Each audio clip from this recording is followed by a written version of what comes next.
Back in December, when I was attending my first sessions meeting, the committee assignments were passed around, and I was kind of the last one left.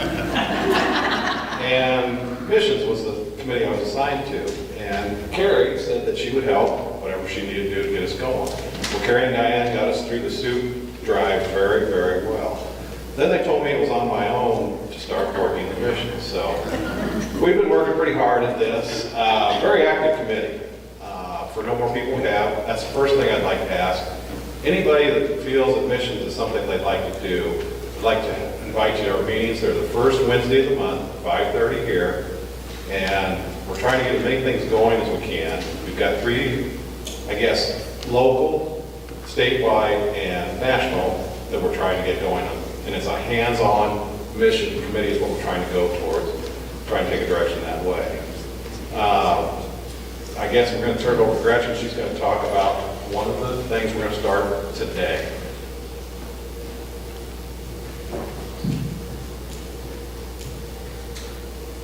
Gretchen is out of her comfort zone. Before I start, I wanted to share just a little message that Al and I went to a church in Arizona this past winter. And the sermon was, "What a gift." And it has stuck with me on many, many things as we have opportunities in our daily lives and everything. And if you think of some blessings that you have had or an opportunity, and that you end with it is, what a gift. And as we go home, we sit at the table, we have food, what a gift. We can lay our heads down in our bed, what a gift. So as we reach out for this mission, I guess that what a gift has stuck with me. So one of the missions that we're working on is the Beacon of Hope Shelter. And what is it? It is a Christ-centered, faith-based ministry working cooperatively with community to eliminate homelessness. Beacon of Hope provides a safe and secure emergency shelter for homeless adult men, offering shelter, food, and clothing for temporary assistance to create opportunity and programs to work towards self-sufficiency. How did this start? With the burden of one person's heart spread to many others. When we start to become the hand and feet of Jesus, this is when we truly know who Jesus is. Through this ministry, we can see the love of Jesus transform people's lives. And I must add, what a gift. How is the Beacon of Hope funded? It is funded by churches, businesses, and individuals. What a gift. So here's some volunteer opportunities for us all. Would you be willing to serve a meal? Help prepare a meal for Beacon of Hope? And did you know that some of Wendy's, the youth group, has been up there touring the facilities? And they also have a thrift shop, which her youth group also served. And this is also where our soup camps have gone for the last 3 to 4 years. And we thank you. What a gift. So in this the thrift shop is called Second Chance. So when the prisoners get out of jail, they are given a coupon. And this is where they get their clothing. Because when they get out of jail, they have nothing. So here's from the newsletter for the year of 2015. The Hope Ministry served the Fort Dodge community through 8,847 beds provided for homeless men. 8,035 men were ministered through the chapel service, Bible studies, or one-on-one counseling. 22,290 meals were provided. That's really unreal. So we have decided to help the Hope Ministry by starting a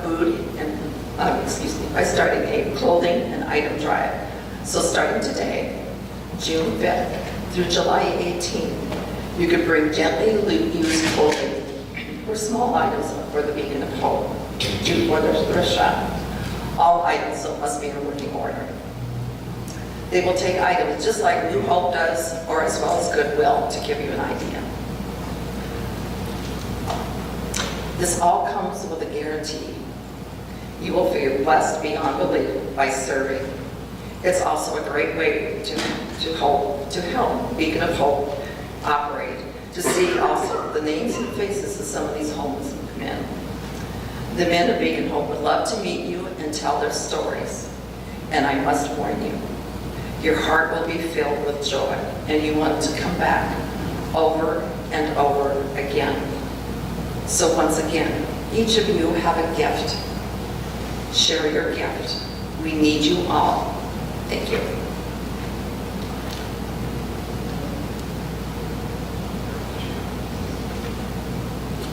Part of this to get started today, I talked to Marilyn Parker out in the hallway. Goodwill is coming next week. We're trying to beat them by a week. Because anything you want to take Goodwill, they'll take it. So that's what we're trying to get started today with that. Gretchen's got some sheets ready here. We're going to serve a meal the 21st of July in Fort Dodge, to the homeless shelter.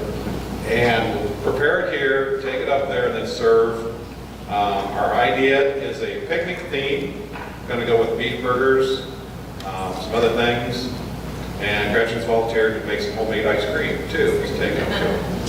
So I guess if we can get as many people involved in this, and that's what we'd like. And there's sign-up sheets for helping with the meal, preparing the meal, for food, donating food, and then going up to help serve too. So please help with that part of it. Next is our local mission, what we did so far this year. Lakota was a senior in high school this year, and this advanced government project, they had to come up with a community service. And I'll let her go ahead and tell you about this and how we sponsored that. Alrighty, so my dad kind of started off with what I was going to say. So I'm Lakota, both my father, and I guess the last class that I had to take before I could graduate as a required class was government. Yes, so I was in accelerated government, and with that we have an advanced course, so we spend, our trimesters are 6 weeks. The first 3 weeks we spent taking tests every week and basically just studying all the time.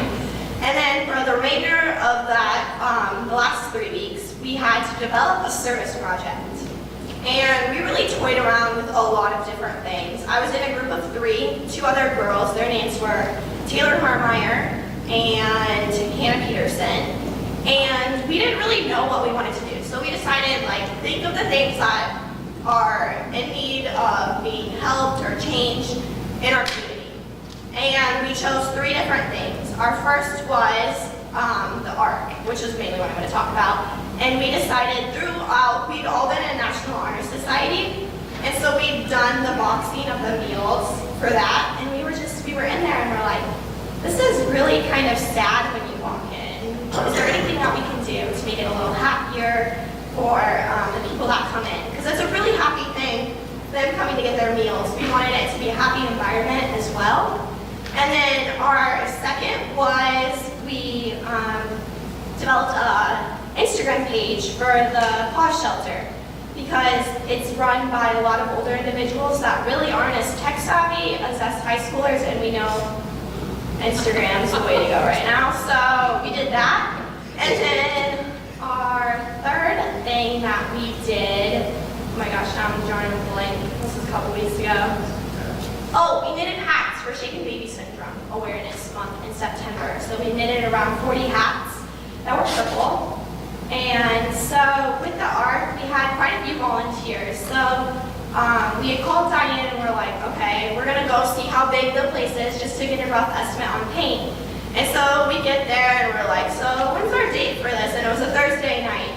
And we're like, well, it was graduation coming up, and so the only date we could do was the following Saturday. So we had, 3 days to get volunteers, get paint, get everything ready. And surprisingly, we got close to 20 volunteers to come help us. And if you totaled all the man hours to painting, we had close to 100 hours for man hours. So it was really awesome. And we had a lot of fun. So I have a video made, and you can watch that. It will be behind me. Thank you.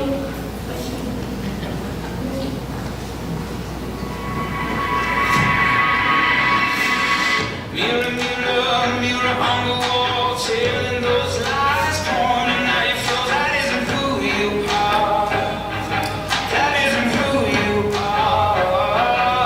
It might be hard to hear, but let me tell you, dear, if you could see what I can see, I know you would believe that isn't who you are. There's more to who you are. So it's late, you might wait, too much to take. Don't shift and forget that in the pain you can be brave and say, I see you dressed in white, ever you want me to write. I see you losing bloom at the sight of you. So bright, irreplaceable, unmistakable, incomparable, talent, beautiful. I see it all in you.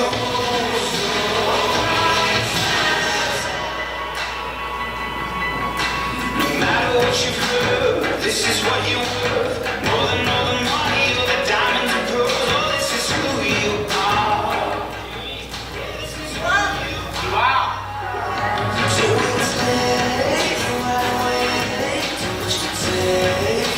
Don't shift and forget that in the pain you can be brave and say, I see you dressed in white, ever you want me to write. I see you losing bloom at the sight of you.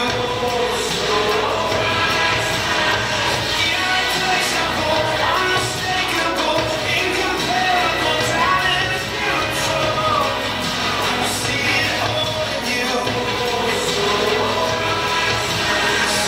Sisters, we can start again. Give on to the end, love. We can start again. Lovers, we can start again. Give on to the end, yeah. We can start again. I see you dressed in white, ever you want me to write. I see you losing bloom at the sight of you.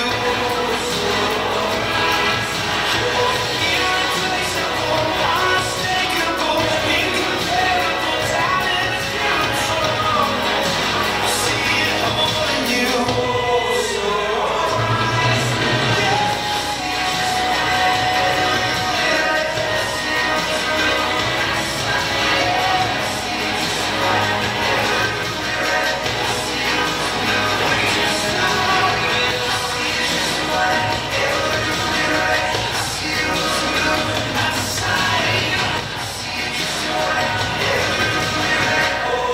So priceless.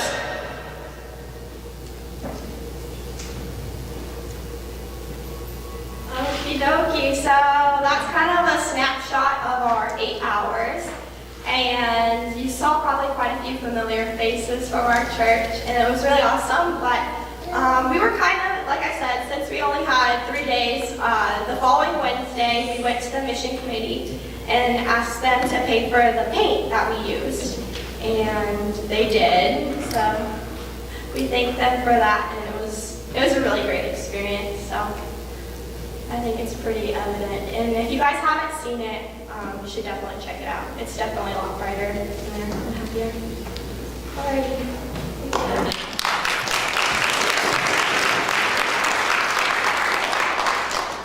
Okay, that was the one local thing we're doing. Now, the other one is in the church bulletin, the 25th of June. It's in there, I think I'm quoting, 8:30 to 2:15 is Habitat for Humanity, and we're helping to sponsor that. We have some sign-up sheets for that, and prepared up at the Catholic Church to get that done. So you're getting inundated with sign-up sheets, but try and get as many people signed up as we can.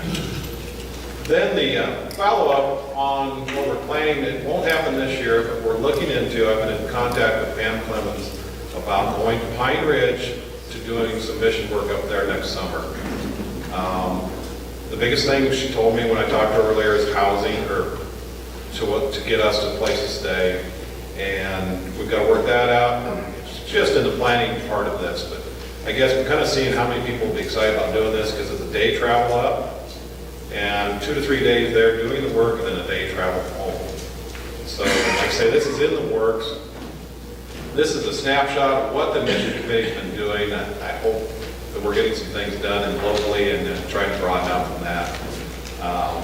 I guess, again, I'd ask anybody that would like a committee to feel worth working with us. We'd be more than welcome to work with us. We have Gretchen, Bev Hoyt, and Cheryl Christensen, and myself right now working at it. And there's other people on the committee, but those are the people who have been working the last couple months on this, and the others have been helping us all the way through too. So with that, I guess that's kind of a mission of a minute for us.